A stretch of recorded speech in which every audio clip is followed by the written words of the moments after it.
Welcome to Burlap Teachers. Enjoy the video. You start by cutting power. Unplug the Xbox 360, the power brick, and any AV or HDMI cables, then wait 10 to 15 seconds to clear residual charge. Look at the power brick LED, green, orange, or off, and note the console's red ring pattern.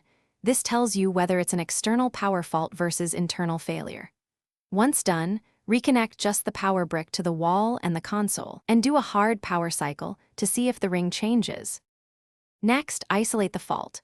Swap in a known good power brick and try a different grounded outlet. This separates power supply issues from internal faults. Remove the hard drive, USB devices, and controllers so the system boots with minimal accessories. If the red ring persists, it's likely internal. Pay attention to the fan and drive. No spin or abrupt shutdown often points to overheating or board failure. If the console stays on briefly, prepare for thermal or board repairs in the next step. Finish by addressing heat and connection issues. Clean air vents, reseat the heatsink screws evenly, and replace the thermal paste with a good quality compound to restore heat transfer. If you have soldering skill, a controlled reflow of the GPU or replacement of bulging capacitors can fix persistent failures. Otherwise, choose a reputable repair service.